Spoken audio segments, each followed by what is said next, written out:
A sharp pain tore through my chest, as if an invisible hand had closed around my throat and was slowly squeezing the air out of me. When I forced my eyes open, I froze. The oxygen machine beside my bed was silent. No steady hum. No soft rush of air through the tubing. Nothing. For one disorienting second, I thought the power had gone out. Then I saw the lamp glowing on the dresser and the green numbers on the digital clock beside it. 2:17 in the afternoon. The electricity was fine. My father was standing beside the machine. My mother was holding a pen. And my younger sister, Sophie, was leaning against the doorway beside a champagne-colored suitcase that looked expensive enough to have its own passport. I tried to pull in another breath. My chest tightened instead. "Dad?" My voice came out thin. Douglas Parker didn't move toward me. He looked down at the stack of papers lying across my blanket. "Just sign it, Evelyn." That was when I knew the silence beside my bed wasn't an accident. "My name is Evelyn Parker. I'm 38 years old, and for the last 12 years I've worked in commercial contracts for an aerospace supplier outside Seattle. I spend my days reading the sentences people hope nobody slows down long enough to notice." At that moment, I was 6 weeks into recovering from a serious pulmonary complication that had put me in the hospital and left me temporarily dependent on supplemental oxygen at home. Temporary. My doctors had used that word several times. My parents had apparently heard something else. Dependent. Mom stepped closer and put the pen on top of the papers. "You're getting yourself worked up," she said. "Just calm down." Sophie shifted her weight in the doorway. Her suitcase was open behind her. I could see folded resort clothes, a pair of white sandals, and a glossy blue folder from the cruise company. My parents had been talking about their world cruise for months. $500,000. Not for one cabin, obviously. It was the total package Dad had assembled around it: premium suites, private excursions, hospitality events, flights, business dinners, and what Sophie kept calling relationship opportunities. I had assumed that was their problem. Apparently they had decided it was mine. I pulled the first page closer. My hands were shaking badly enough that the paper rattled against the blanket. The heading was centered in bold type: "Release and satisfaction of promissory note." Under it, "Original principal amount, $500,000. I stopped reading. Not because I didn't understand it. Because I did. I looked at my father. "You told me that money was a gift." His mouth tightened. "It was family money." "No." The word cost me more air than it should have. I swallowed and tried again. "You said it was a gift. For 8 years, every time I asked about repayment, you said I'd given it to the family." Dad picked up the pen and held it toward me. "And you did. This just cleans up the paperwork." There it was. Paperwork. The word he had used for years whenever he wanted me to make a contract problem disappear. "It's just paperwork, Evelyn. Can you look at this paperwork? Can you fix one thing in the paperwork before Monday?" He had always managed to make my profession sound like a drawer full of staples. Mom touched the edge of the release. "Your father has worked his whole life for that company. Sophie finally has a chance to step into something meaningful. You have your career, you have savings, you have your condo." I stared at her. "What does that have to do with turning off my oxygen?" Her expression changed, but only slightly. It wasn't guilt exactly. More like irritation that I had chosen the ugliest wording. "Nobody is hurting you." The room seemed to narrow around me. "Turn it back on." Dad exhaled through his nose. "Sign first." Sophie finally spoke. "Dad." For half a second I thought she was going to tell him to stop. Instead she said, "Maybe just give her a minute." Mom looked at her. "She'll be fine." The sentence landed harder than the silence from the machine. "She'll be fine. Not Evelyn is fine. Not turn it back on." Just the same assumption that had followed me for most of my adult life. Evelyn can handle it. Evelyn always figures it out. Evelyn doesn't need as much. At 38 years old, I finally heard the full sentence hiding underneath all of them. If I could survive something, they were allowed to do it to me.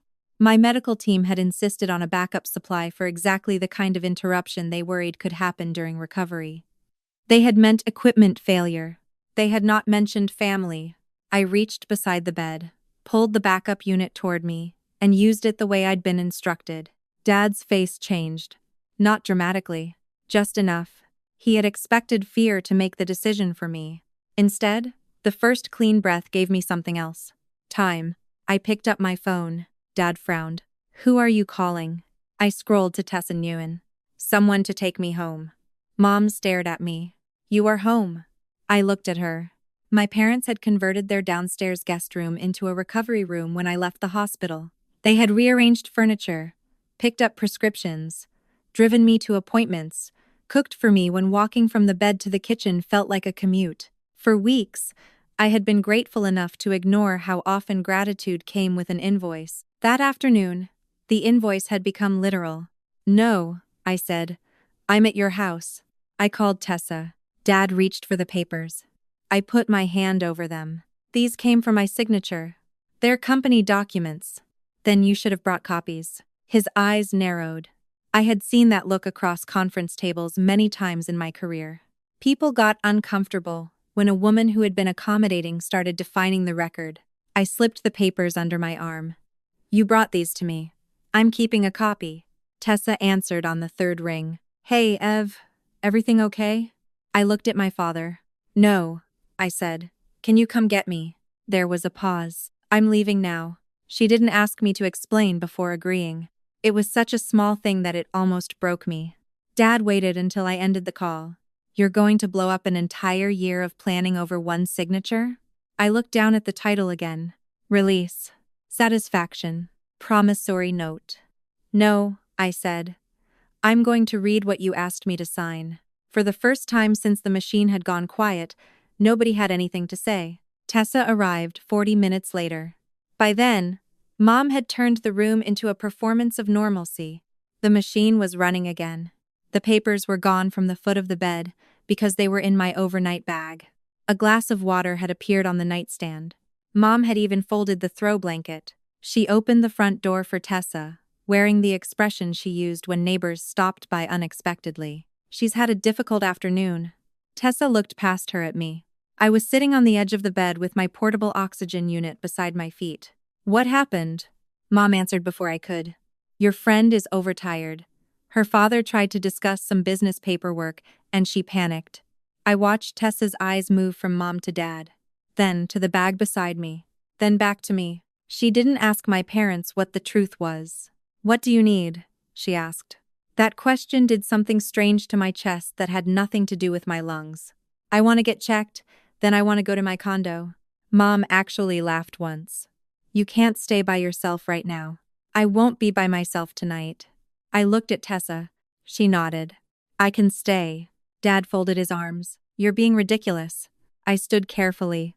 My knees felt unreliable, but I stayed upright. Maybe. You know we're trying to help you. I looked at the oxygen machine. Then, at him. I know what happened. Mom's face hardened. Oh, Evelyn, don't start turning this into some dramatic story about us trying to harm you. I almost apologized. The reflex was that fast. Sorry, that's not what I meant. Sorry, I'm emotional. Sorry, you've done so much for me. The words rose automatically and stopped behind my teeth. I had spent years reviewing contracts for people who were very good at hiding obligations inside friendly language. Apparently, I was less skilled when the language came from my mother. I didn't say what you meant, I told her. I said what happened. Nobody spoke. That was my first boundary. It was not elegant. It was not powerful. My hands were still trembling, but I picked up my bag anyway. Tessa took the portable unit, not because she had decided I couldn't carry it, but because I handed it to her. That distinction mattered to me more than I could explain. A few hours later, after I'd been medically checked and cleared to recover at home, with the precautions already in place, Tessa drove me back across Seattle. Rain streaked the passenger window in thin silver lines. My condo had never looked particularly emotional to me before. It was a 2-bedroom place on the 4th floor of a building I'd bought 3 years earlier, after delaying homeownership far longer than I had planned. That evening, seeing my own key turn in my own lock nearly made me cry. Nearly. Instead, I concentrated on breathing. Tessa set groceries on the kitchen counter while I arranged the equipment beside my bed. You want me to call anyone? She asked. No. Your doctor? Already handled. Your parents? I looked at her. She held up both hands. Had to ask. That made me laugh, although it came out more like a tired cough. She stayed while I ate half a bowl of soup, then followed me into the living room. The black folder from my parents sat on the coffee table. Tessa pointed at it. Is that what this was about? Yes. Do you want me to read it? I hesitated. That was another old habit. Hand difficult things to the nearest competent person when I was too tired, then resent myself for losing control. No, I said. Sit with me while I do. She sat. I opened the release. This time I didn't read like a daughter. I read like myself. Defined terms first. Dates. Parties. Existing obligations. Conditions. The language was not particularly exotic. That made it worse. On page 2, I underlined 3 phrases: existing indebtedness, release and satisfaction, condition to financing. I tapped the first phrase with my pen. If it's existing indebtedness, it's debt. Tessa didn't answer immediately. She knew better than to perform conclusions for me. I tapped the next line. If they're asking me to release it, it hasn't already been forgiven. Then the third, condition to financing. Tessa leaned forward. What financing? Exactly. The cruise was supposed to leave in less than 3 weeks. My father had spent months describing it as a reward for 40 years of work. Sophie called it the Parker Passage World Tour, as if her Instagram feed had personally invented international travel. But financing? I turned back to the first page. Parker Passage Travel. Borrower. Douglas Parker. Authorized signatory. Evelyn Parker. Noteholder. Not daughter. Not family. Not practical one. Noteholder. The distinction made me strangely calm. For years, my family had talked about the $500,000 as though I had walked into Dad's office one afternoon and scattered cash across his desk because I had too much of it. The actual document told a different story. Tessa watched me take out a notebook. You're making a timeline. Of course, I'm making a timeline. You know, most people would cry first. I can multitask. She smiled. It was the first moment all day that felt normal. I wrote, current question. Why does Parker Passage need the note released now? Below it, what financing? Then, who has already been told I agreed? My phone rang. Sophie. Tessa glanced at the screen. You don't have to answer. I know.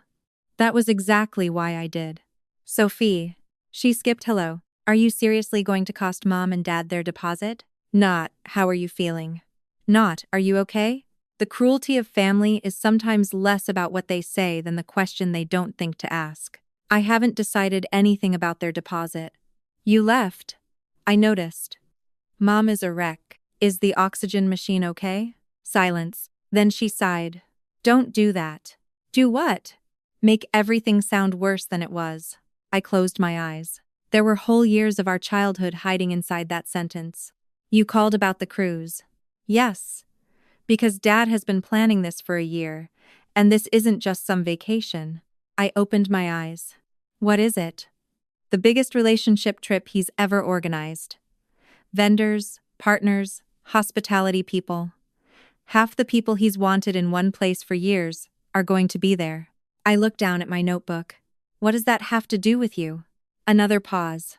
I'm part of the company, Evelyn. You've been part of the company for 6 years. Not like this. There it was. Small. Almost invisible. A contract manager learns to listen for changes in language. Not like this. What does that mean? Nothing. Sophie. She exhaled sharply. Dad has plans, that's all. What plans? Why are you interrogating me? Because Dad turned off my oxygen over a document tied to a $500,000 transaction, so I've developed an interest. You always have to make things sound so clinical. And you always prefer them vague. She ignored that. Dad already told everyone the old note was handled. My pen stopped. Tessa saw my face but said nothing. Handled how? Sophie went quiet. Then, carefully, that's between you and Dad. No. Apparently it's between Dad and everyone he's already talked to. You know what I mean. I did. At least, I thought I did. For the first time, a different possibility formed. Sophie had the suitcase. Sophie had the new role. Sophie was the one going on the cruise. Maybe my father wasn't the origin of this after all. Maybe she had pushed him. Maybe she had built the whole plan around the assumption that I would eventually do what I always did. Absorb the difficult part. Did you ask Dad to get rid of my note? Her answer came too quickly. No. I didn't know whether I believed her. Then she said, "Look, Evelyn, I know you're upset, but you have a great job. You make good money. You've always been the one who can handle things." I stared at the line I'd just written in my notebook. Who has already been told I agreed? Good night, Sophie. Wait. I ended the call. Tessa was quiet for several seconds. What? I shook my head. I don't know yet. That was the truth. And I had learned a long time ago that not knowing was better than filling the gap with whatever explanation hurt least. After Tessa went to sleep in the guest room, I stayed at my dining table with the old folder open on my laptop. 2018. The year everything started. I had kept almost every significant financial document from that period because I'd been dealing with an insurance settlement after a serious car accident. There it was. A PDF saved under the unimaginative name, Parker Passage Note Final. I opened it. $500,000. My name. The company name. My father's signature. And language, providing that the obligation would be addressed if the company refinanced, sold, or went through a significant ownership transition. I sat back. Then I searched my email. Douglas Parker. Repayment. Parker Passage. 24 irrelevant messages appeared first. Then one from October of that year. I opened it. Dad had written it after I agreed to help the company. Most of the email was ordinary. Gratitude, stress, promises about getting through the next quarter. One sentence sat in the middle. We'll repay you when the company can breathe again. I read it twice. The irony was almost too neat. 8 years later, the company could apparently afford luxury suites on a world cruise. But when I asked it to honor the debt that had helped keep it alive, somehow I was the one being told not to breathe too hard. I printed the email. Then I placed it beside the release. Gift. Debt. Family money. Existing indebtedness. Stories change easily. Defined terms don't. At 9:12 the next morning, I emailed Martin Shaw, Parker Passage's longtime controller. I didn't accuse anyone. I didn't mention the oxygen machine. I didn't ask him to choose sides. I wrote one question. Martin, please confirm whether Parker Passage's books still carry the 2018 note payable to me. His reply came 23 minutes later. Yes, it has never been written off. I stared at the sentence. That was enough to change the entire shape of the previous day. A second message arrived a minute later. You should probably see the relevant refinance checklist item. Since you're the note holder, this concerns your obligation directly. There was a single forwarded line beneath it. Related party obligation release required before funding. I read it once. Then again. My father hadn't come into my room asking me to give my family $500,000. The company already owed me that money. He needed my signature because someone else knew it too. And somewhere between the refinance, Sophie's suitcase, and a world cruise my family had already started celebrating, Douglas Parker had apparently made plans for money that still legally sat on the wrong side of his balance sheet. Mine. The most disturbing part wasn't that he wanted me to forgive the debt. It was that he'd behaved as if my answer had already been given, and I was beginning to wonder how many other people he'd told the same thing. Martin's email stayed open on my screen, long after the words stopped changing. It has never been written off. That sentence should have made me angry. Instead, it made me remember a conference room 8 years earlier and the cheap plastic folder Martin had pushed toward me across a scratched walnut table. The promissory note on my laptop carried the date from 2018. Seeing it again pulled the memory forward with uncomfortable precision. Back then, I was 30. The insurance settlement had arrived after almost a year of doctors, physical therapy, paperwork, and arguments over what a damaged body was apparently worth on paper. After expenses, the amount deposited into my account was a little over $540,000. For the first time in my adult life, I had enough money to stop planning around emergencies. A down payment on a home. A real savings cushion. Maybe a few months where one broken transmission or medical bill wouldn't rearrange my entire year. 3 weeks after the funds cleared, Dad asked me to come to Parker Passage. He didn't call it a rescue. He called it a bridge. The company had expanded too quickly, taken on staff for corporate travel accounts that didn't renew, and committed cash to new programs before the old ones had paid off. Dad stood in his office beside the framed photograph of my grandfather's hardware store and told me the company needed temporary capital. "We're not asking you to give us anything," he said. Mom sat on the leather chair near the window, twisting her wedding ring. Sophie was 23 then. She worked part-time on social media for the company and had brought sandwiches from the deli downstairs. Dad kept talking. "A year, maybe 2. We stabilize, rebuild the corporate side, and pay you back." $500,000 sounded different when spoken by your father than when printed on a wire instruction. On paper, it looked enormous. In that room, it had sounded like a door I could hold open for everyone. Martin had been there because he insisted the arrangement needed to be documented properly. He placed the note in front of me. "Read it," he said. Dad laughed. "She doesn't need you to tell her that." At the time, the comment made me smile. Dad knew what I did. Dad respected what I did. That was how I heard it. The note identified Parker Passage as the borrower and me as the note holder. It described repayment and addressed what would happen if the company refinanced, sold, or went through a major ownership change. Nothing about it said gift. Nothing about it said family contribution. Nothing about it said forgiveness. I read every page. Then I signed.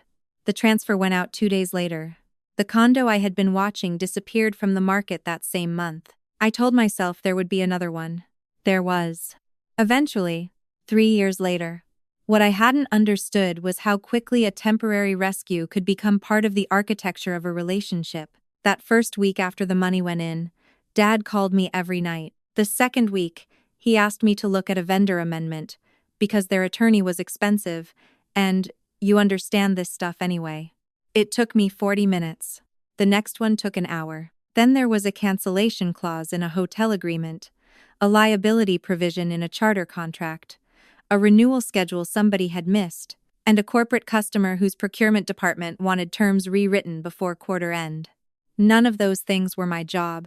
I already had a job, a demanding one, but Dad always asked the same way. "Just look at it when you get a minute." That phrase had probably cost me hundreds of hours. My computer chimed. For a second, the sound brought me back to my condo. Morning light had reached the dining table. Tessa had left early for work after making sure I had breakfast, water, and every number I might need if my breathing changed. The oxygen concentrator hummed from the bedroom. Steady. Ordinary. Nobody was standing beside it with a pen. A new message had landed in my personal inbox. The sender was Karen Bell, a vendor representative I'd known for nearly 6 years. "Quick question on the renewal. Call when you have a minute?" There it was again. A minute. Before calling her, I opened an old folder labeled Parker Passage Miscellaneous. It contained more than 400 files. I sat staring at the number. 400. Not all of them represented major work. Some were drafts, some were duplicate versions, some were documents Dad had sent with a question mark in the subject line. Still, 400 files did not happen accidentally.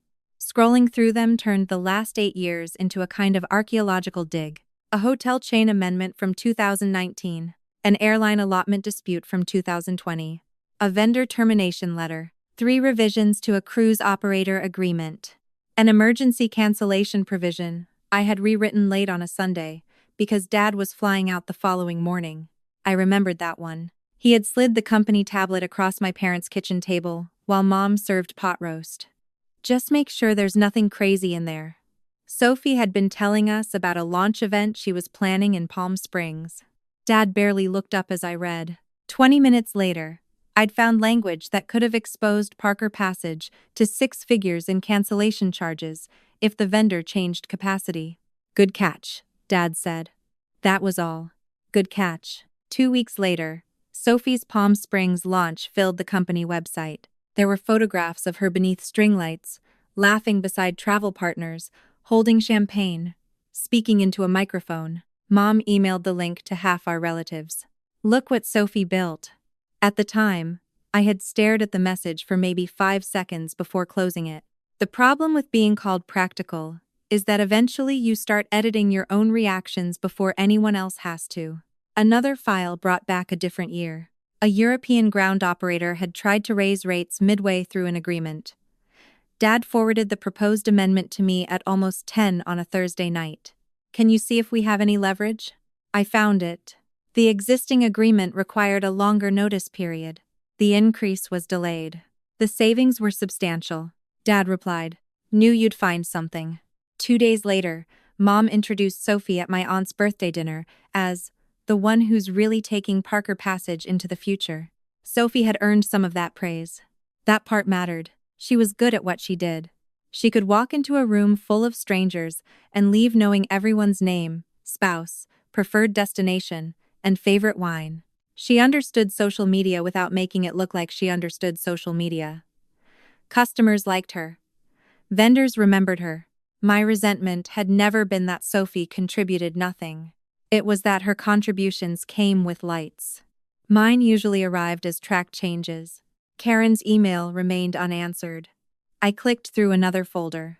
A contract I'd reviewed while sitting in an airport. Another while I was on vacation in Vancouver. One from the week I moved into my condo. One from the morning before an important presentation at my actual job. Every request had been small enough to say yes to. That was the trick. Nobody had ever asked me for 8 years. They had asked me for 20 minutes, then 30, then one Sunday, then one more favor. By the time the total became visible, the habit had already been named love. My phone rang. "Karen." I answered. "Hey, please tell me you're the person I need." The old reflex arrived before the rest of her sentence. "What happened?" The renewal language came back from Parker Passage, and it doesn't match what we discussed last quarter. I copied Sophie, but I wanted to check with you before our legal team starts redlining the whole thing. A document notification appeared on my laptop. Karen had sent it. The mouse pointer moved toward the attachment almost automatically. Then my hand stopped. The movement was so small nobody could have seen the effort behind it. "What specifically did you discuss?" I asked. She explained. I knew exactly what had happened. I even knew which paragraph probably caused the problem. Fixing it would have taken perhaps 15 minutes, maybe 20. The old version of me would already have opened the file. Instead, my eyes landed on Martin's email. Related party obligation release required before funding. "Karen, I'm not handling Parker Passage contracts right now." A pause followed. "Oh, Douglas or Sophie will need to respond. I thought you were the contract side of Parker Passage." The sentence hit a place in me I hadn't expected. Not because it was flattering. Because Karen sounded genuinely confused. For years, I'd waited for Dad to say something like that. Apparently, people outside the company had already assumed it. "No," I said carefully. "I've helped them informally. For 6 years. Dry humor saved me from saying something too revealing. Apparently I'm very informal." Karen laughed once. Then her tone changed. "Understood. I'll go through Sophie. Thanks." After we hung up, the renewal document stayed unopened. That was the first time I knowingly allowed a Parker Passage contract problem to remain a Parker Passage contract problem. Nothing exploded. No building collapsed. No client called me screaming. My dining room remained exactly where it had been, but guilt arrived anyway. Someone at the company would have to spend more time fixing that agreement because I hadn't done it. A vendor might be annoyed. Sophie might struggle. Dad would call it petty. The discomfort was almost physical. Being useful had become muscle memory. Refusing required thought.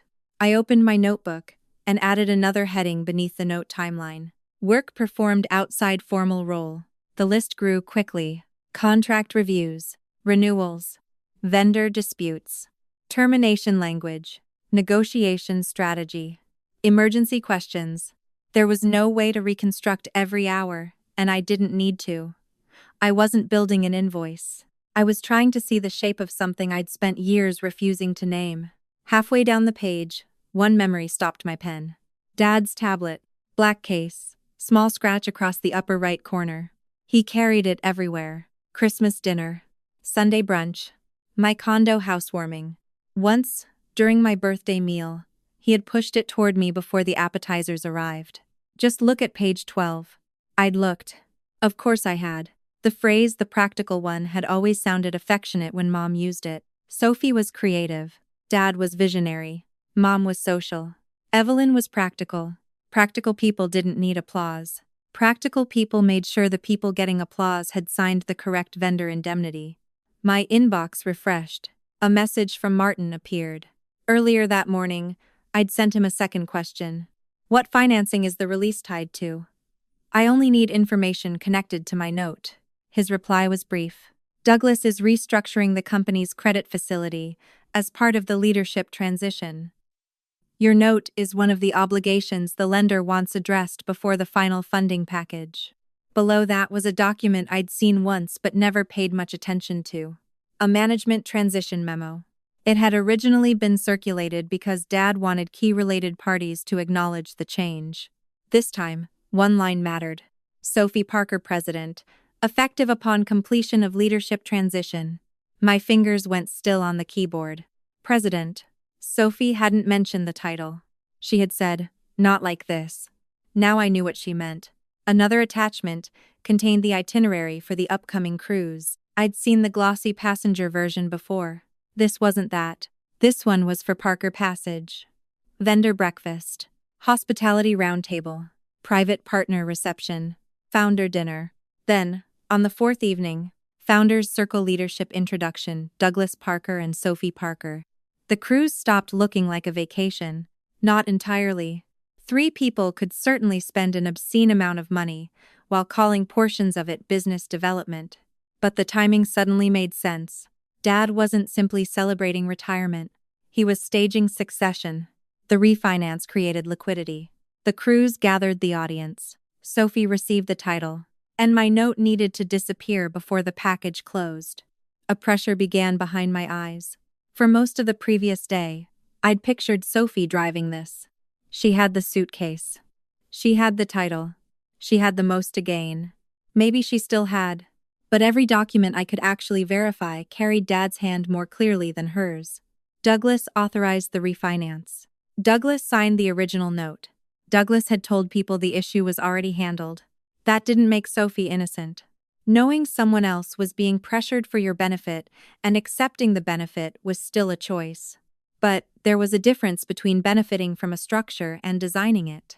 I wrote one sentence in my notebook.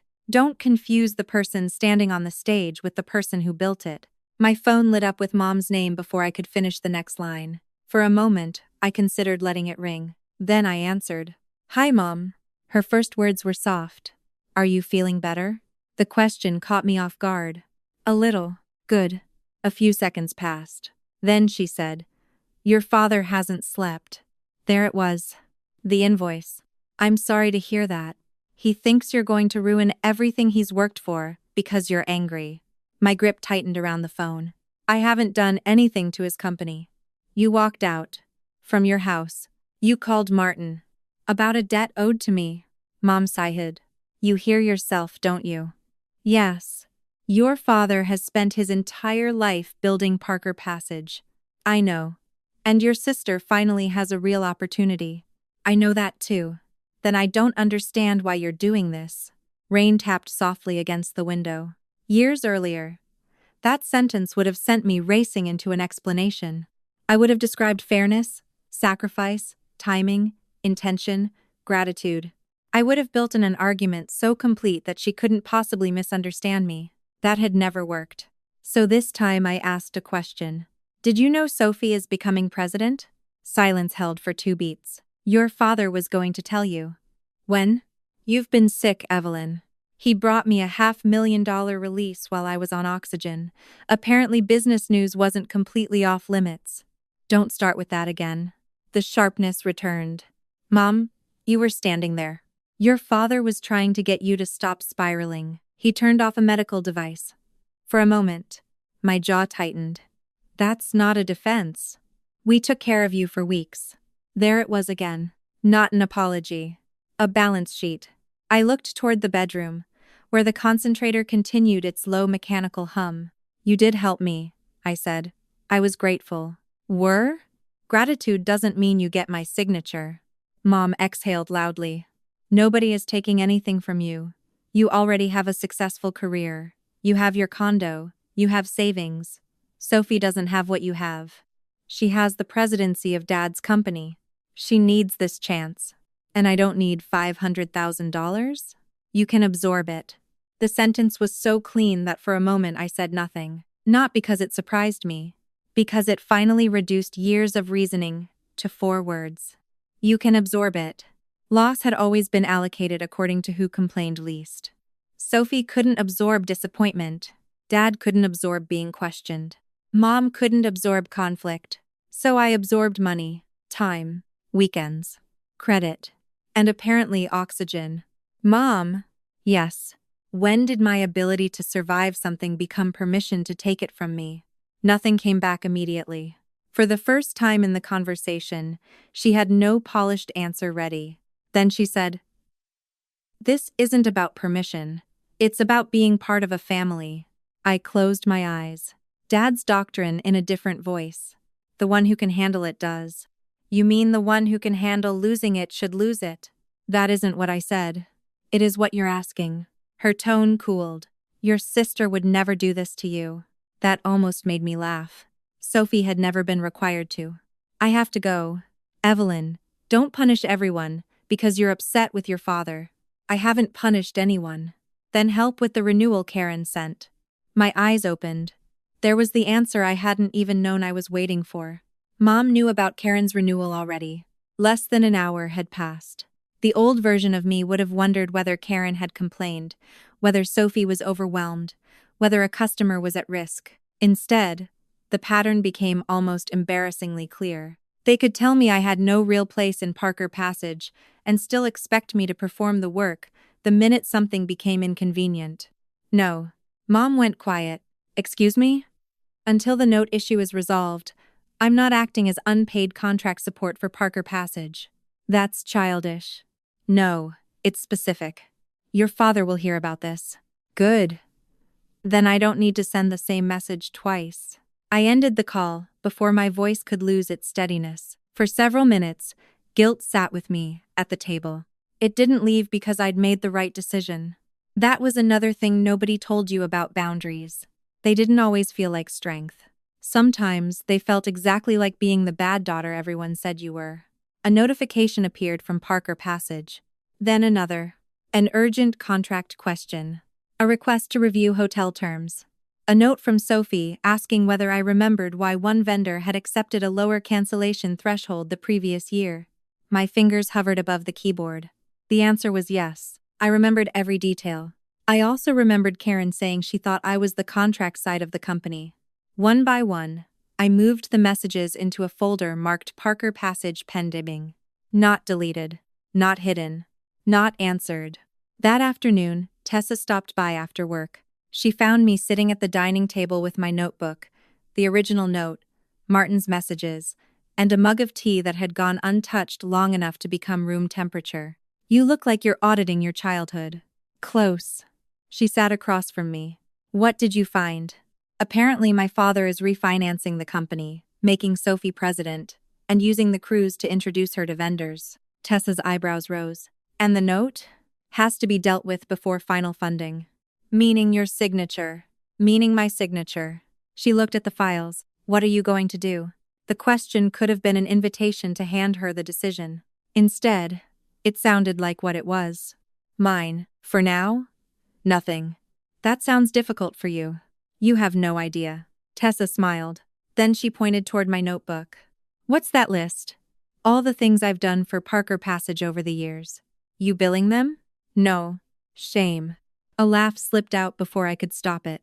I'm trying to understand why saying no to Karen this morning felt worse than finding out Dad was trying to erase $500,000. Tessa considered that.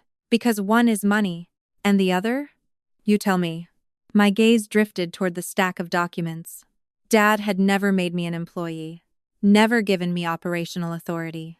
Never placed my name on an organizational chart. He had simply treated my competence like a utility line running into the building, available whenever someone flipped a switch. I think I kept waiting for him to notice, I said. Notice what? That I wasn't just helping. The words came slowly. That I was part of why things worked. Tessa didn't tell me I was. She didn't need to. The files already did.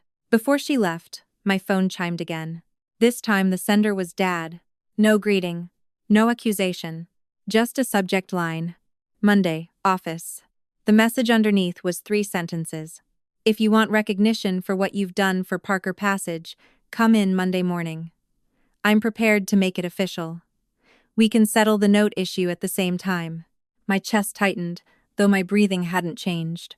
For years, a sentence like that would have been everything I wanted. Recognition. Official. A place with my name attached to it. Tessa read my face, but didn't reach for the phone. What is it? I turned the screen toward her. She read the message once, then handed it back. No advice. No warning. Just the choice returning to me. Dad had finally offered to put a title on the work I'd been doing in the dark. The only problem was the last sentence, because Douglas Parker had never given anything without first deciding what I would carry in return.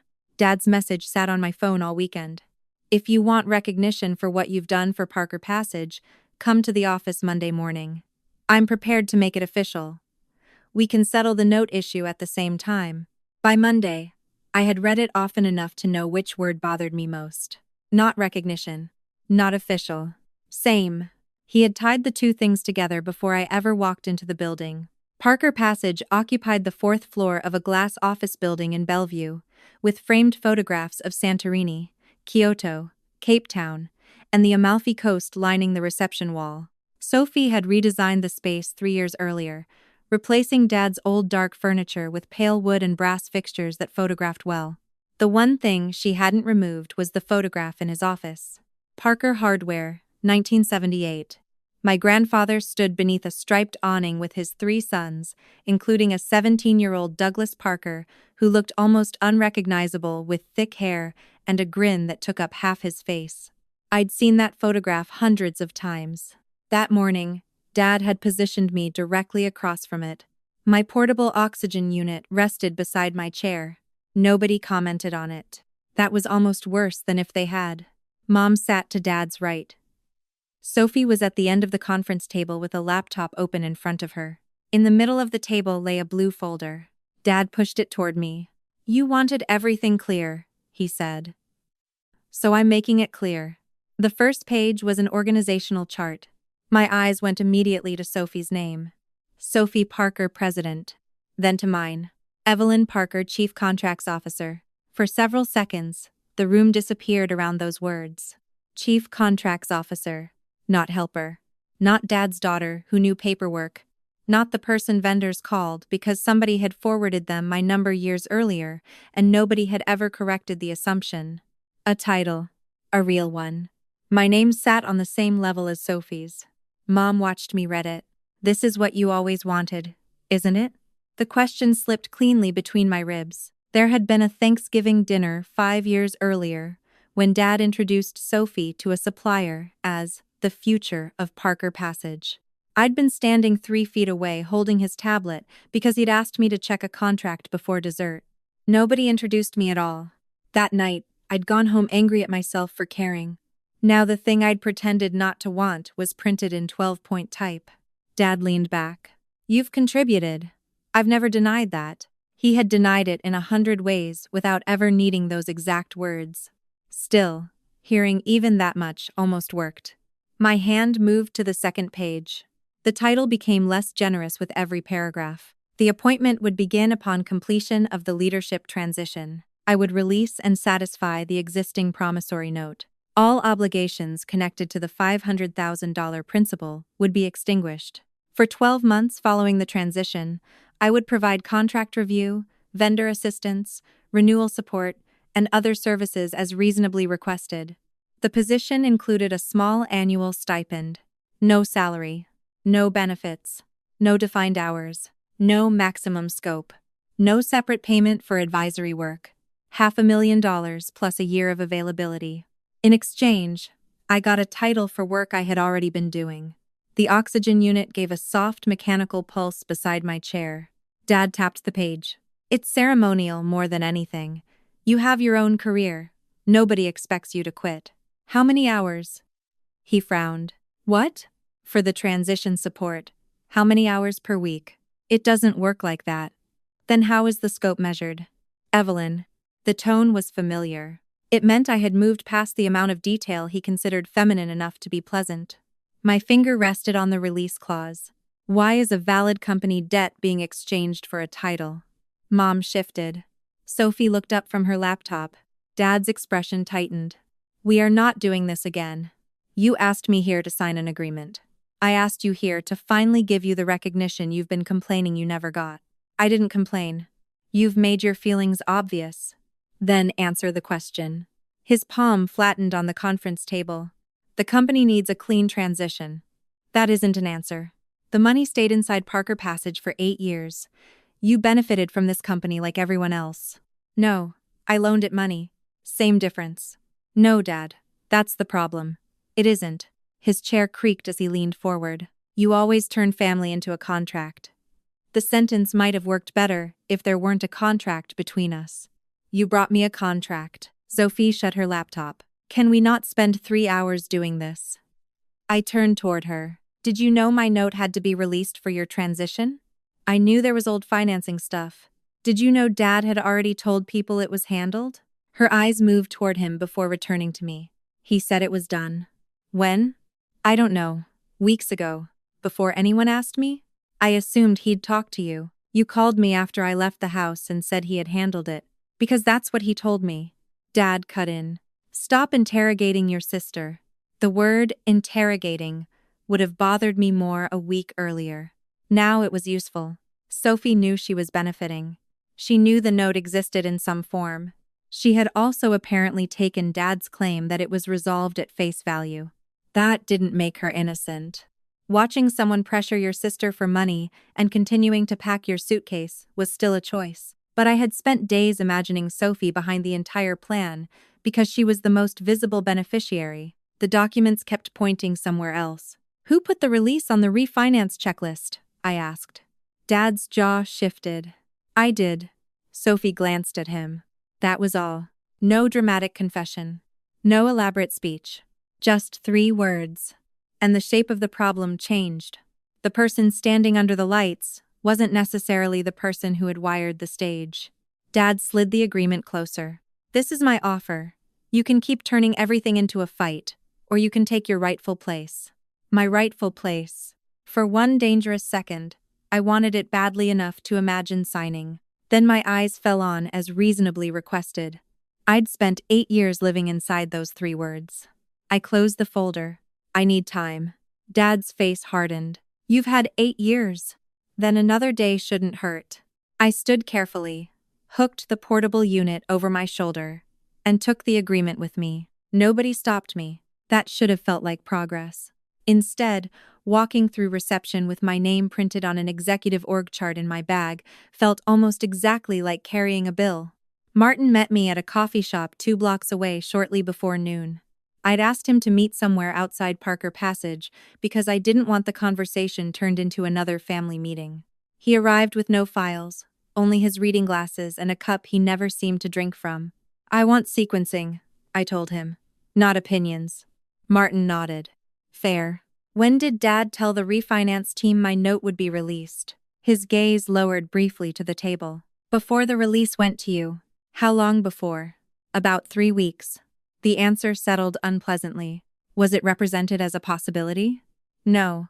As pending my approval? Martin took off his glasses. No. What was it represented as? He rubbed the bridge of his nose. That Douglas expected the related party note to be cleared before funding. Expected. Such a polite word for spending someone else's answer. Did anyone on the financing side ask whether I'd agreed? Yes. And? He said, the family would handle it. There was Dad's doctrine again, dressed for a conference call. In other words, he treated my signature as an administrative step. Martin didn't contradict me. How long have you known? That the note was still on the books? Always. That he was telling people it would be released. Since the refinance process became serious. And you didn't call me. His mouth tightened. No. The answer irritated me more than an excuse would have. Why? Martin looked through the window toward the wet sidewalk. Because Douglas has said some version of the same thing for years. Family will handle it. Evelyn understands. Evelyn doesn't need the money right now. I told myself it wasn't my place. And when my name became a condition to funding, I should have contacted you. Yes. No absolution followed. He didn't ask for one. That made the conversation easier. Was Sophie involved in structuring the release? Not that I saw. Did she know the transition depended on it? She knew the financing package had conditions. I can't tell you exactly what Douglas told her beyond what was in meetings I attended. That distinction mattered. Facts, not theories. The evidence ladder I'd been building in my notebook had reached a point I couldn't unsee anymore. The release wasn't an odd document. The books confirmed the debt. The refinance required it addressed. Dad had told the financing team he expected it gone, and he'd done that before he had my consent. Pain had become mechanism. Mechanism had become intent. Not criminal intent. Not some cinematic conspiracy.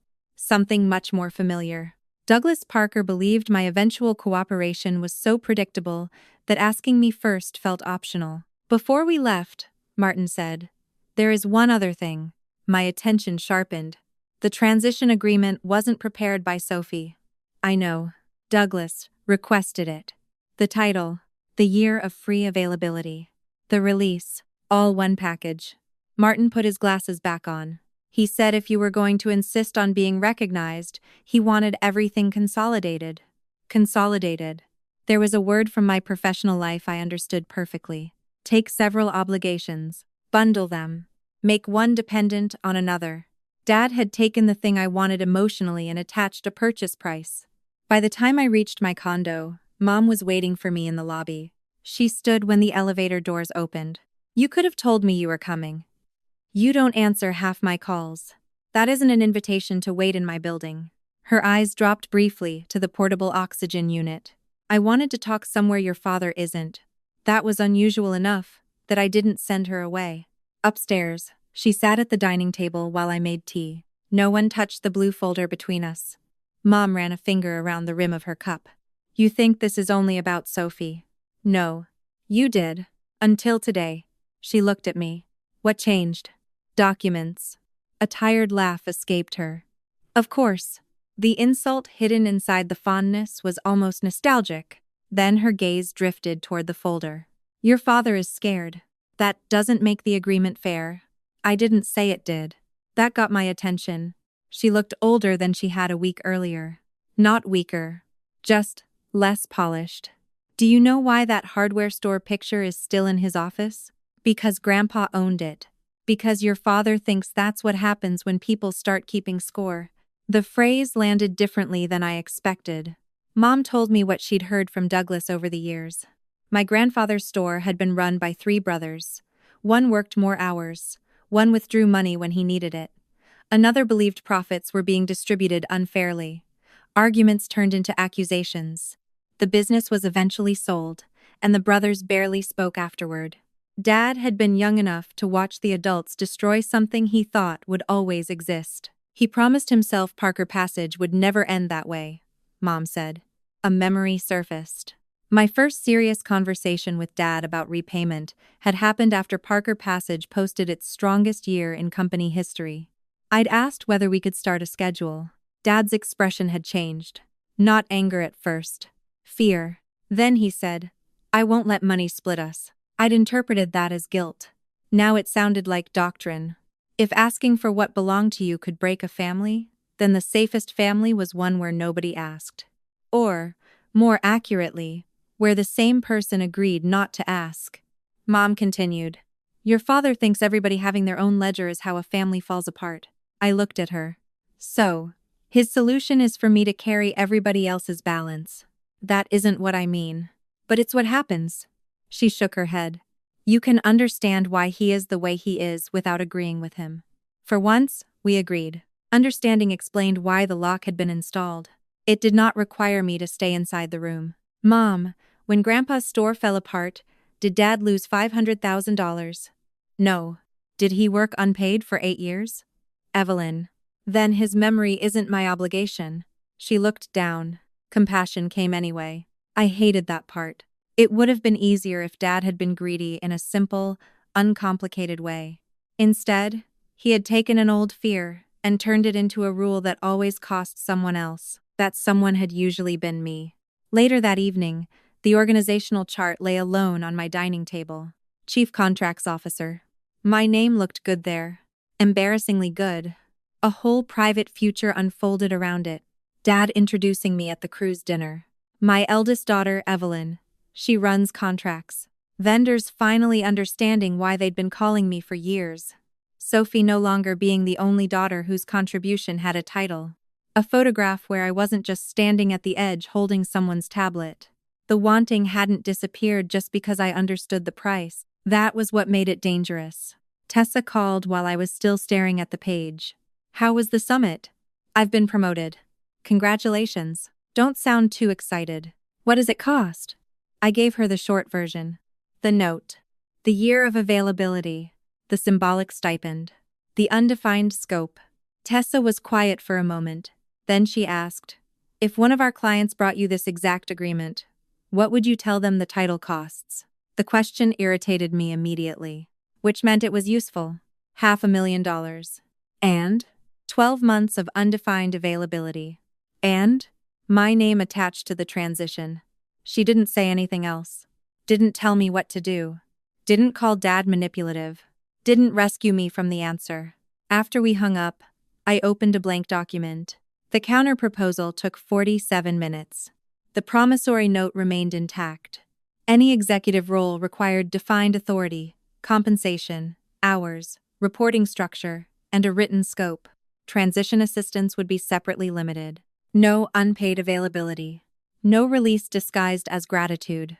Before attaching it, I reread the original offer one last time. For years, I'd thought recognition was something Dad had withheld. Now he was offering to sell it back to me. I clicked send. His response arrived less than an hour later. The phone rang immediately afterward. Are you serious? Dad asked. Yes. You sent me employment terms. You sent me an employment agreement. I tried to do something good for you. You attached a $500,000 release. You know what? Fine. His voice changed. The anger sharpened into something more controlled. You want everything to be business. We'll make it business. Okay. The answer seemed to throw him. Then you have no role at Parker Passage. That needs to be clear in writing. A short laugh came through the phone. Of course it does. The call ended. 20 minutes later, an email arrived. Termination of informal advisory role and authority acknowledgement. The title alone made my pulse quicken.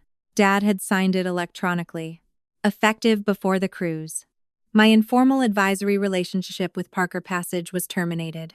No authority to negotiate, advise, speak for, or bind the company. No continuing management or advisory duties. All vendor, contract, and renewal matters transferred to Douglas Parker and Sophie Parker. I read it again. Then a third time. The document was meant to hurt. That much I could infer from the phone call and the speed with which it had arrived. He had finally done what I'd been afraid of for years. Removed me. Except the strangest thing happened as I read the last paragraph. Relief arrived before grief. Not triumph, not satisfaction. Relief. For the first time in 8 years, the word informal had an ending date. I downloaded the PDF to my personal records, saved a second copy, printed one, then signed the acknowledgement that I'd received it and accepted the end of the informal role. My hand paused only once. Signing meant giving up the fantasy that Dad might one day place my name beside Sophie's without demanding payment for it. The signature went down anyway. A text from Sophie appeared 10 minutes later. Good. Now maybe Dad can stop acting like he needs you. I stared at it longer than I should have. Then typed nothing. Maybe she was right. Maybe Parker Passage would move forward just fine. Maybe the years I'd spent reviewing contracts after dinner and fixing renewals from airport lounges had mattered less than I'd convinced myself they did. Part of me hoped so. Because if Dad truly didn't need me, walking away would hurt only once. Before bed, I opened a new file and titled it Transition Inventory. Not leverage. Not evidence. Inventory. Every open renewal I knew about. Every vendor deadline. Every contract owner. Every active issue that had reached me before the termination date.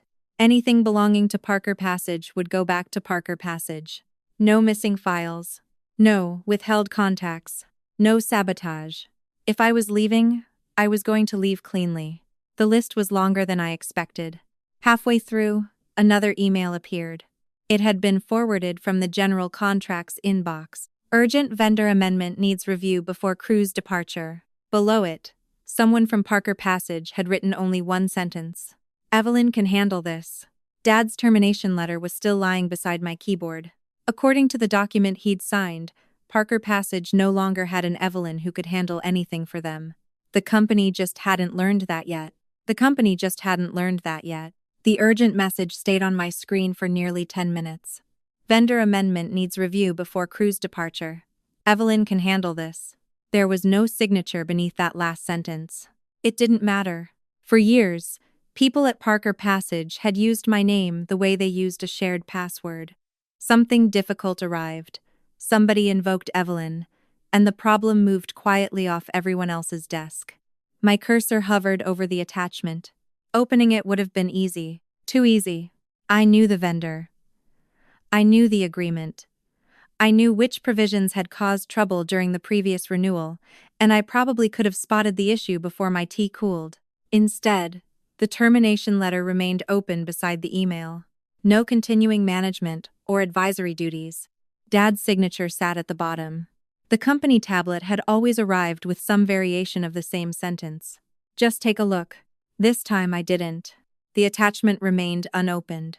By noon, my transition inventory had grown to 6 pages. Not 6 pages of secrets. Nothing dramatic. Renewal dates. Open negotiations. Names of contract owners.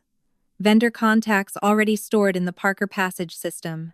A short note explaining which agreements had historically required extra review and where the supporting records could be found. Every document that belonged to the company went back to the company. Nothing disappeared. No password changed because of me. No calendar entry was deleted. No vendor was told to stop working with Parker Passage. A professional exit should not require the building to burn behind you. At the top of the memo, I wrote one sentence twice before deciding the simpler version was better.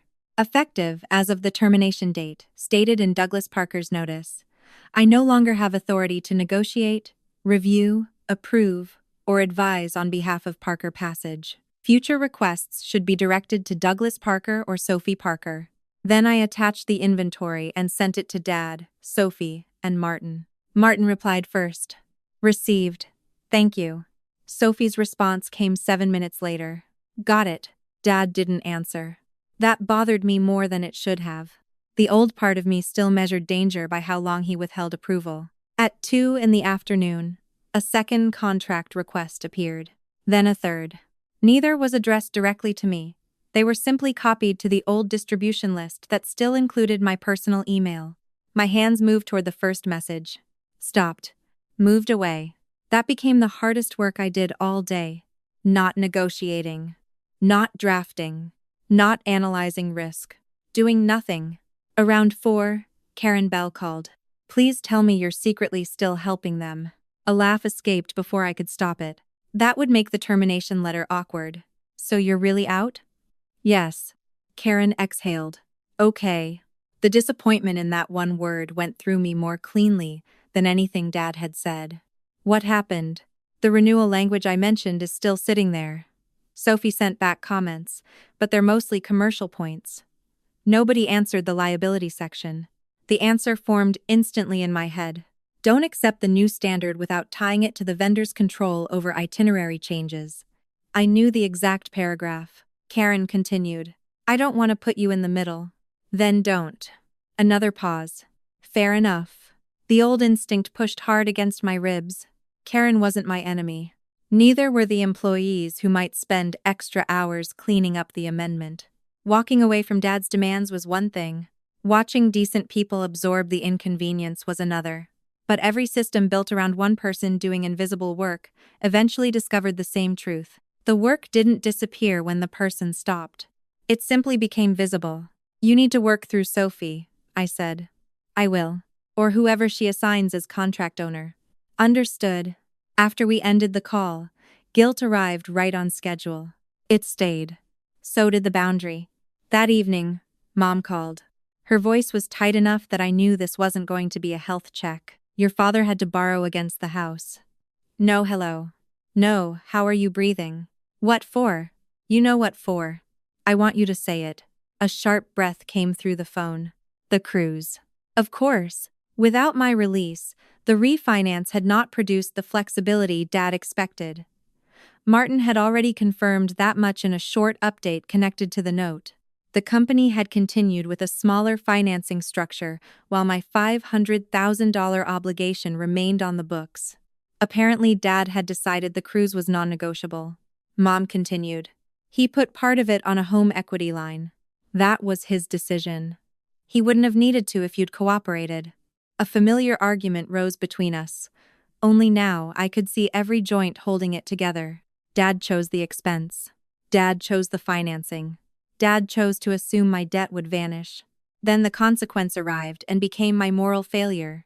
I didn't book the cruise. You knew how much this meant to him, and he knew the note was mine. He has spent his entire adult life building this company. That still doesn't make his vacation my debt. It is not just a vacation. Her voice rose slightly. This trip is Sophie's introduction. Partners are going. Vendors are going. Your father can't suddenly cancel without looking unstable. So he decided borrowing against the house was worth it. You say that like you don't care. That one still found its target. Caring had always been the opening they used. Yes, I care. Mom went quiet. But I'm not fixing it. Her answer came after several seconds. You sound like a stranger. Maybe I did. Or maybe boundaries simply sounded foreign, in a house where my usefulness had always been conversational background noise.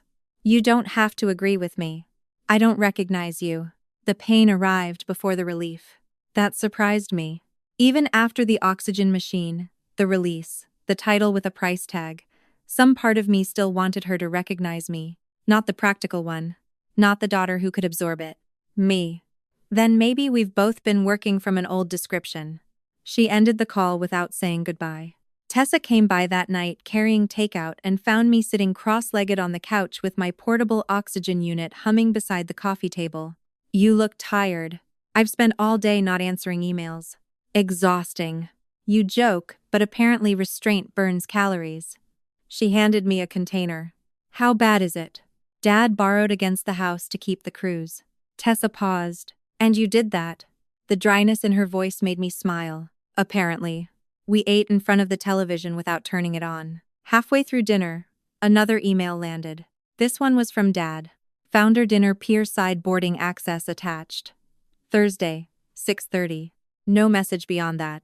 The invitation had been issued weeks earlier, before our argument. I had assumed it would disappear after the termination. It hadn't. Tessa read the subject from across the coffee table. You going? My first instinct was no. Then the itinerary came back to me. Founder dinner. Leadership introduction. Vendor partners. Dad had already told people the old note would be handled. He had also formally removed me from Parker Passage. If he planned to describe either of those facts in a room full of people who had worked with me for years, I wanted to hear the wording myself. Yes. Tessa nodded once. Why? To listen. Not to fix? The question was deliberate. No. That was easy to say from my couch. Thursday evening made it harder. The ship was still docked in Seattle when I arrived. From the pier, it looked less like transportation than a floating hotel somebody had forgotten to attach to land. Glass balconies stacked above the terminal. Staff in navy jackets directed guests through security beneath polished signs advertising destinations I could barely pronounce without sounding like I was ordering expensive cheese. My parents had not exaggerated the scale of the event. The dinner occupied a private dining room overlooking Elliott Bay. White linen covered 12 round tables. Small Parker Passage cards sat beside the wine glasses. Through the windows, the city lights trembled on the water. The portable oxygen unit was hidden as much as possible beneath the back of my chair. Not because I was ashamed of it. Because I didn't want my health to become the night's story. Karen spotted me first. You came. For dinner. She smiled. Very specific. I'm learning. Martin sat 2 tables away. He gave me a small nod and returned to his conversation. No rescue signal. No conspiratorial look. That suited me. Dad crossed the room 10 minutes later. His tuxedo fit too well to have been rented. You made it. You invited me. His gaze flicked toward the oxygen tubing, then back to my face. Feeling all right? Yes. The concern might have moved me once. Now it existed beside the memory of his hand near a machine that had gone quiet. Both could be true. That was one of the more exhausting things adulthood had taught me. Someone could care about you and still believe they had the right to use you. Mom joined him wearing a dark blue dress I'd seen her save for special occasions. Let's keep tonight easy, she said. Not a request. An instruction wrapped in reasonable language. I'm here for dinner. Sophie appeared a moment later. She looked good. That wasn't resentment speaking. She simply did. Hair pinned back. Cream suit. Parker Passage pin at her lapel. She moved through the room with the kind of ease I had never possessed, touching elbows, remembering names, laughing without forcing it. This was her skill. Visible. Real. Useful. For the first time, admitting that didn't make my own contribution feel smaller. Dinner began. Dad waited until the second course before standing. The room settled almost immediately. He thanked vendors, partners, employees, and longtime clients. He told the story of Parker Passage, starting with 2 desks, 1 telephone, and a map pinned to an office wall. Then he called Sophie to stand beside him. My younger daughter represents what comes next. Applause filled the room. Sophie smiled, and Dad placed a hand lightly against her back. She understands where this industry is going. She understands relationships. And after this transition is complete, she'll be leading Parker Passage into its next chapter. More applause. My chest tightened. Not medically. Emotionally. There it was. The public sentence I'd waited years to hear. Only my name wasn't in it. For a moment, that still hurt exactly the way it always had. Then Dad continued.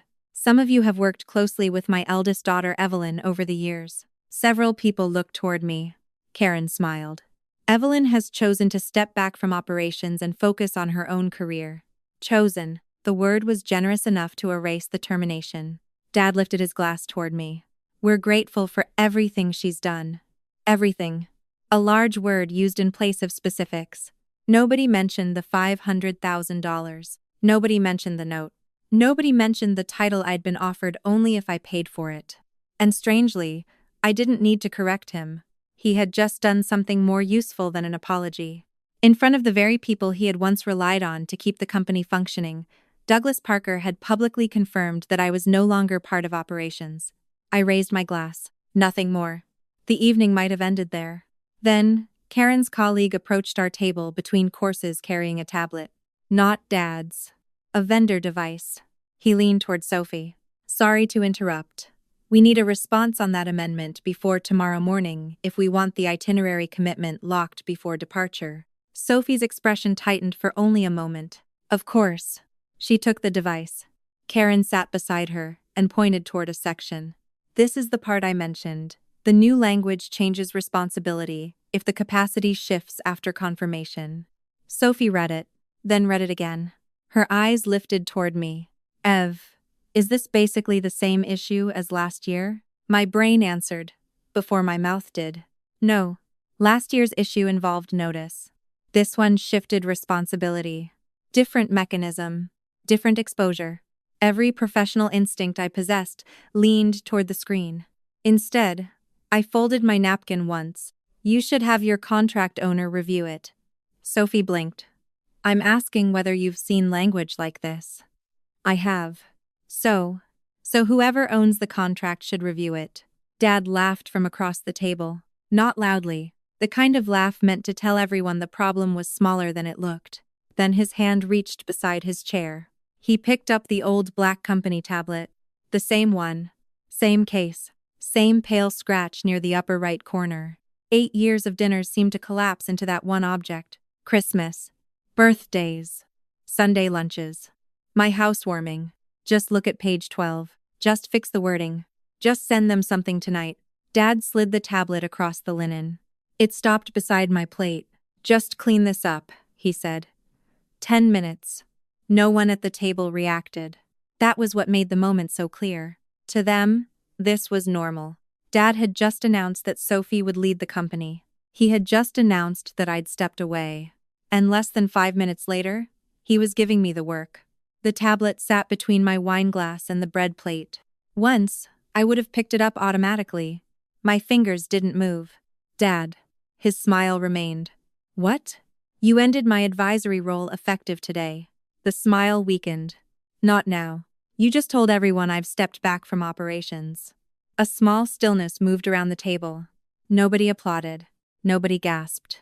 Good. This wasn't theater. It was clarification. Dad lowered his voice. Evelyn, we're not doing this here. You brought the contract to me here. His jaw tightened. It is 10 minutes. There it was again. The smallest possible unit of my life. 10 minutes. Never 8 years. Never hundreds of documents. Never a $500,000 loan. Just 10 minutes. The notice you signed says I no longer have authority to review or advise for Parker Passage. This isn't about authority. It is if you expect someone to rely on my review. Sophie stared at the tablet. Mom's hand had gone still around her water glass. Dad leaned toward me. You know exactly what this needs. Yes. Then handle it. The room seemed quieter now, though conversation still moved at neighboring tables. My pulse beat hard in my throat. The old doctrine had reached its purest form. You can do it. Therefore you should. Therefore refusing is harm. Dad's eyes stayed on mine. In this family, the one who can handle it does. For years, that sentence had sounded like praise. Then, responsibility.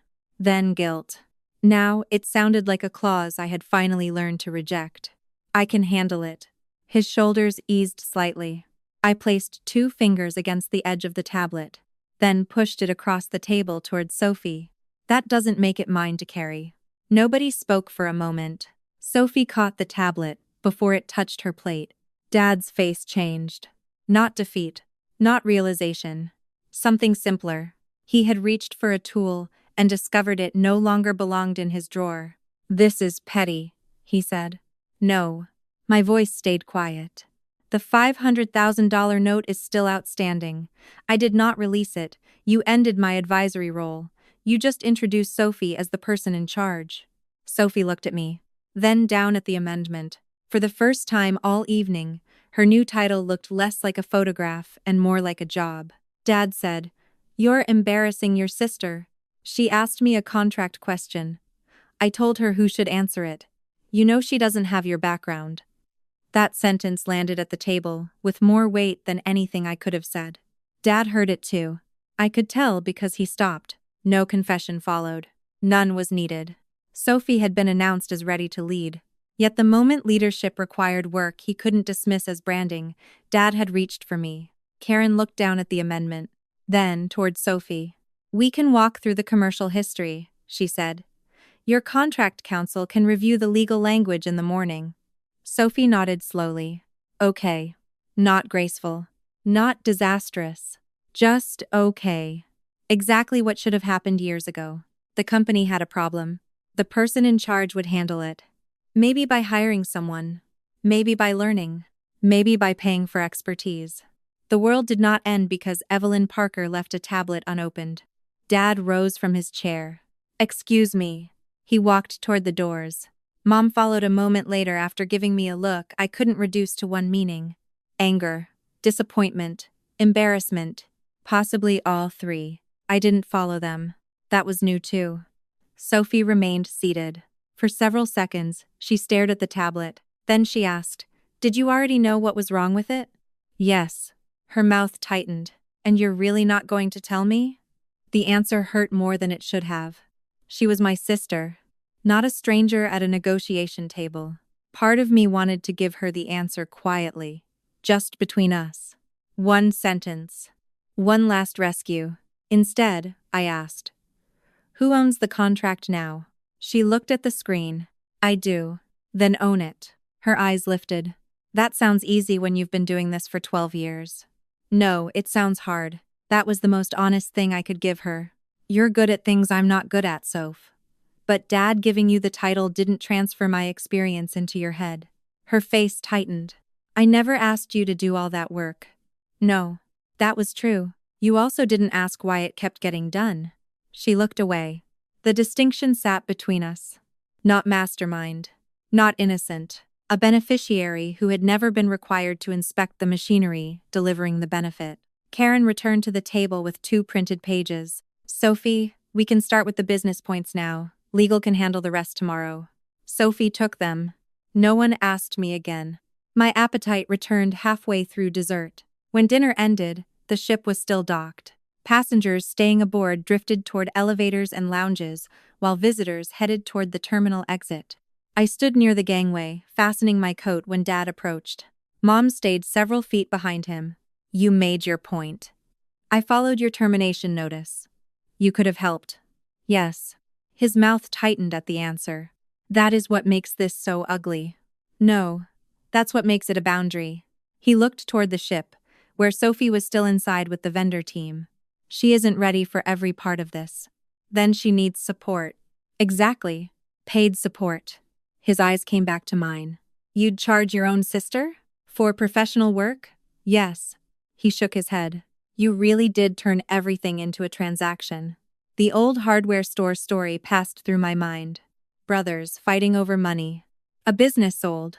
A young Douglas, deciding ledgers were what destroyed people. Maybe he would always believe that. But the ledger had never been the thing hurting us. The problem was that only some people's costs had been allowed to count. Your limits were always allowed to be practical, I said. Mine were called selfish. Dad said nothing. Behind him, Mom crossed her arms. I stepped toward the terminal. His voice followed. When this costs the company, remember that you chose it. The accusation should have pulled me back. Instead, my hand tightened around the strap of my oxygen bag. I chose not to work there. Then I kept walking. By the time I reached the parking level, a message from Sophie appeared. For several seconds, I expected anger. Instead, it said, Karen says we need outside counsel on the amendment. Do you have a firm you'd recommend? My thumb hovered above the keyboard. A recommendation wasn't the same as doing the work. That mattered. I sent the name of a reputable firm Parker Passage had used before and nothing else. Sophie replied. Thanks. No guilt. No demand. No promise that this changed everything between us. Just a question with a boundary and an answer that stayed inside it. The next morning, Martin forwarded one item connected to my note. The revised financing had closed without releasing the $500,000 obligation. The note remained on the books. No miracle. No courtroom. No collapse. Parker Passage still existed. The ship sailed. Sophie remained president. Dad still controlled the company. And for the first time since I was 30 years old, none of that required me to be standing behind them with a tablet in my hands. That should have felt like the end. It wasn't. Because 3 weeks later, the first number arrived showing exactly what Parker Passage had been getting from me for free. 3 weeks later, the first number arrived. Not in an angry message from Dad. Not in some dramatic announcement that Parker Passage was falling apart without me. It came from Martin in exactly the sort of ordinary quarterly statement I had received for years as the holder of the promissory note. The balance was still there. $500,000. No release. No forgiveness. No mysterious disappearance because somebody had started calling it family money. Beneath the balance was a short financial summary required under the company's revised financing arrangement. Most of it meant nothing unusual. Revenue was stable. Bookings remained healthy. The cruise had gone forward. Sophie was still president. Parker Passage had survived my refusal. That mattered to me. Some ugly part of the conflict had made me afraid that if the company struggled, Dad would be proven right about me. That withholding my labor would somehow become the same thing as damaging what he'd built. The numbers said otherwise. The company was operating. It was simply paying for things now. Outside contract review. Temporary contract administration. Additional professional services. 3 line items that had barely existed before suddenly added up to more than $20,000 in less than a month. My first reaction embarrassed me. Vindication. It rose fast and bright. Then it faded into something quieter. $20,000 wasn't revenge. It was an invoice. For years, the work had still existed. The only difference was that nobody had been required to attach a price to it because I had absorbed the cost in evenings, weekends, canceled plans, airport lounges, and the hour between dinner and sleep. The numbers didn't prove I was irreplaceable. They proved I had never been free. My fingers rested against the edge of the dining table. The oxygen concentrator hummed from the bedroom. By then, I needed it less often during the day. But my respiratory team had told me not to rush recovery, simply because I was impatient with the equipment. That advice had become useful outside medicine, too. Not every problem needed to be solved the moment I could see it. Martin's email contained no commentary, no congratulations, no gossip about Dad. Just the statement and one sentence. Please let me know if the outstanding balance shown does not match your records. I checked it. It matched. Then I closed the file and went back to my actual job. That small decision would have been impossible for me 6 months earlier. A Parker Passage document had arrived. I had read what concerned me, and then I stopped. 3 months after the cruise, Karen called while I was leaving work. Seattle rain had just started, the light misty kind that looked harmless until you realized your coat was soaked through. "Do you have 5 minutes?" she asked. "Depends." She laughed. "I promise this is not a Parker Passage emergency. Then you have 6. That generous now? I'm trying a new business model." We talked first about my job. Her company was expanding one of its corporate travel programs, and she wanted my opinion about how large companies structured certain vendor review processes. That distinction mattered. She was asking about my professional experience, not asking me to fix Dad's company. We were halfway through the conversation before she mentioned Sophie. She hired someone. A contract administrator? Yeah, smart woman. Came from a hotel group. Good. They've standardized a lot. Karen hesitated. I waited. Some of the old exceptions are gone. That caught my attention. What kind? Nothing catastrophic. A few cancellation concessions. Some preferred notice windows. One of the volume adjustments you negotiated with us years ago. The word you hung there. Why? They wanted everything documented under a standard structure. We agreed to most of it, but some of those old terms were relationship-based. A strange feeling moved through me. Not pride exactly. Recognition without applause. Years earlier, I'd spent weeks working through one of those arrangements. Parker Passage had been smaller then. Dad wanted flexibility the vendor usually reserved for larger accounts. I'd built the argument around booking history, low dispute rates, and a longer commitment period. At the time, Dad had called it a nice little concession. Now it was gone. Not because Karen's company was punishing Sophie. Not because vendors had joined some imaginary campaign on my behalf. The exception had belonged to a particular negotiation at a particular time between people who trusted one another. When the structure changed, the terms changed. Normal business. Are they doing okay? I asked. Karen considered the question. They're learning. That answer made me smile. Not failing. Learning. There was dignity in that. Even if Sophie had never extended the same generosity to my work. Karen added, "She's better in the meetings than she was at the beginning. Sophie has always been good in meetings. Now she stays for the ugly part afterward."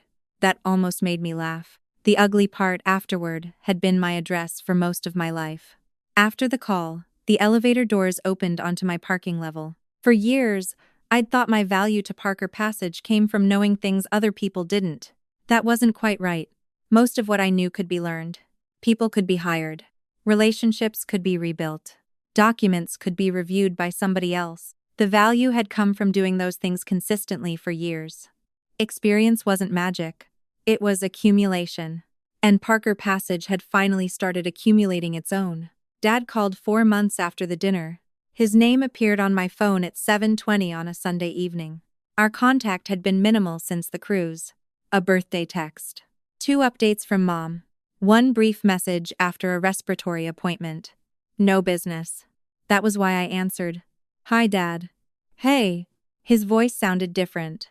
Not weak. Just stripped of the force he usually used to make a conversation move at his speed. "How are your lungs?" "Better." "Off the portable unit?" "Mostly." "Good." The conversation could have ended there. Instead, he said, "Do you know what we're spending?" A laugh almost escaped me. On what? Replacing everything you used to do. There it was. Business entering through the side door. My hand tightened around the phone. Dad, I'm not asking you to fix anything. That stopped me. Okay, he exhaled. Between the administrator, outside review, the extra work on renewals, and some of the old terms we couldn't keep, Martin says it's running somewhere between 250 and 300,000 a year if you annualize it. The amount was larger than I'd expected. For a moment, neither of us spoke. Then Dad said, I didn't know how much you were carrying. My eyes closed. There it was. The sentence, not the exact wording I'd imagined over the years, but close enough that my body recognized it before my mind did. Every Thanksgiving where Sophie had been praised while a contract waited on my lap. Every Sunday Dad had slid the black tablet toward me. Every time Mom called me practical, as if practicality meant I didn't need to be seen. Every hour I'd given because I thought eventually the total would become large enough for someone to notice. My father finally noticed. The satisfaction I expected never came. Instead, grief moved through me so quietly that I had to sit down. He had seen my value only when it appeared as an expense. That didn't make the sentence meaningless. It made it late. Thank you for saying that, I managed. I should have said it years ago. Another sentence I'd wanted. My eyes burned. No triumphant answer came. No perfect line, just the truth. Yes. Dad was quiet for a while. Then he said, Can we start over? The old version of me might have heard reconciliation. The newer one heard a question that needed definition. With what? With us. Us as father and daughter? Yes. Or Parker Passage. A pause. Why does everything need a category with you? Because that's how we got here. His breathing came through the phone. Then he gave a tired little laugh. Fair. That one word felt more valuable than an apology designed to end an argument. If we're going to talk as father and daughter, I said, then calls like this can't turn into requests for work. I told you I'm not asking. Tonight, you're not. All right. If Parker Passage wants something from me, it comes through a business email with a defined scope. I decide whether I want it. We agree on a fee before I touch anything. You'd really charge us? Yes. The answer no longer hurt to say. Dad didn't like it. I could hear that, but he didn't argue. All right. And if we're having dinner, I don't want a tablet appearing between the plates. That earned another short laugh. I deserved that. Maybe he did. Maybe part of him still believed I had gone too far. Both things could exist. Before hanging up, he said, I am proud of you, Ev. My throat tightened.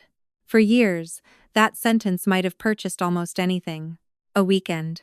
A signature. A canceled vacation. A few $1,000s. Another rescue. That night, it purchased nothing, which was the only reason I could finally accept it as a gift. Thank you, Dad. We ended the call there. No promises. No declaration that everything was fixed. The next morning, I cried in the shower for less than 5 minutes, then got dressed for work. Life had become strangely ordinary. That was the part of recovery I hadn't known to want. The note was dealt with a month later. Martin sent me a proposed repayment schedule prepared through the company. Parker Passage couldn't reasonably return $500,000 at once without creating another cash problem, and I had no interest in recreating the crisis I'd helped solve years earlier just to prove I could. The schedule was straightforward. Regular principal payments. Interest, according to the existing note. Periodic balance statements. No title. No favor. No promise that repayment depended on whether Dad felt appreciated. The obligation everyone had spent years turning into an emotional argument finally looked like what it had always been. A debt. Dad signed. So did I.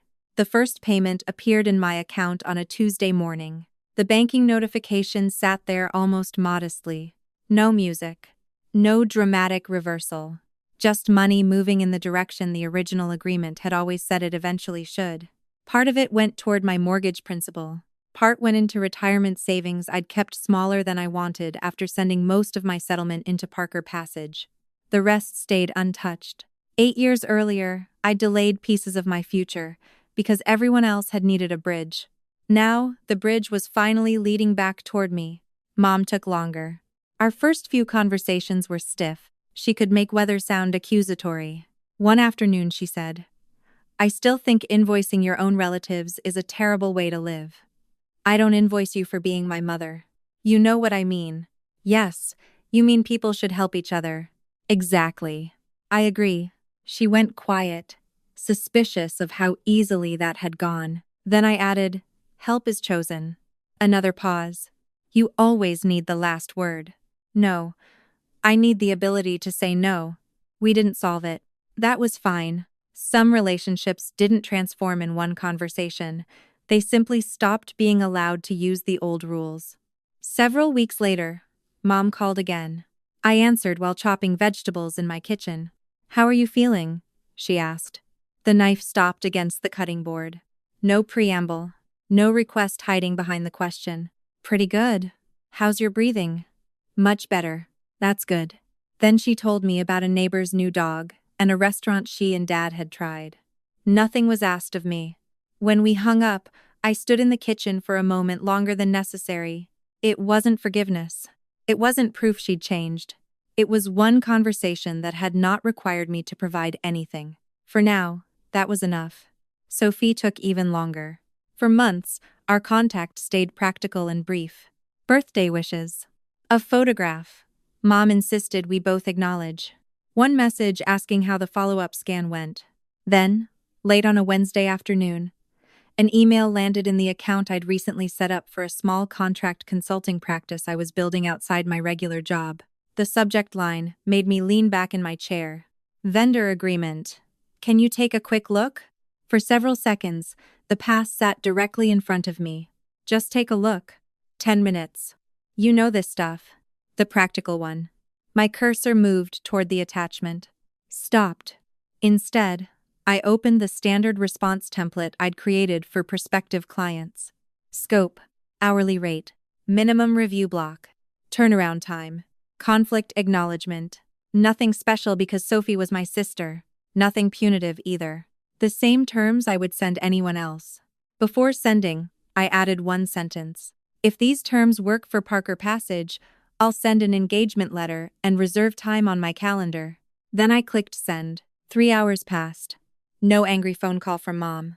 No message from Dad asking why I was humiliating Sophie. No guilt campaign. At 8:14 that evening, Sophie's reply arrived.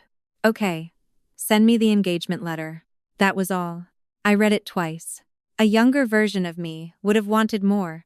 An apology. An acknowledgement that she'd watched Dad pressure me and still pack the suitcase. An admission that being president had taught her what I had carried. Maybe those things would come someday. Maybe they wouldn't. For the first time, they were not prerequisites for me to know what my work was worth. The engagement letter went out the next morning. Sophie signed it before lunch. 6 months after the afternoon my oxygen machine went quiet, the respiratory equipment company came to collect the concentrator. The technician checked the serial number while I signed the return receipt at my kitchen counter. When he carried the machine out, the apartment sounded different. I walked into the bedroom. Beside the bed was an empty patch of floor where the concentrator had stood. For months, its hum had measured my dependence. At my parents' house, that dependence had once been treated like leverage. Here, it had simply been medical equipment, something I needed, then needed less, then no longer needed at all. There was no shame in any stage of that. Needing help had never been the problem. The problem was anyone deciding that help purchased ownership.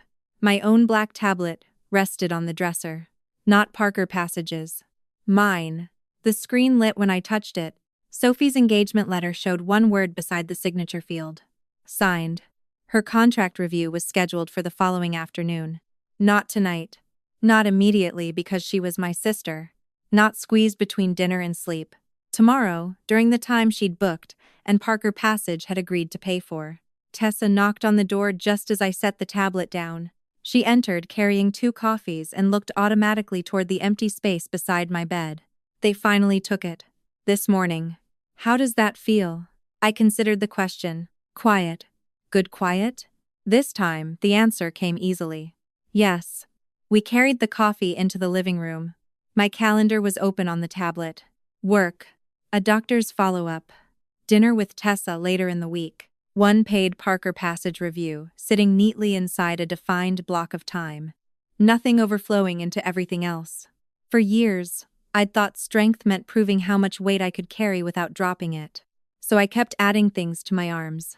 Money, contracts, expectations, other people's emergencies, their disappointment, their consequences. Then I wondered why nobody ever stopped handing me more. Peace didn't begin when my father finally understood my value. It didn't begin when the note started being repaid. It didn't even begin when Sophie agreed to pay me. It began when I stopped treating my ability to carry something as permission for anyone else to put it in my hands.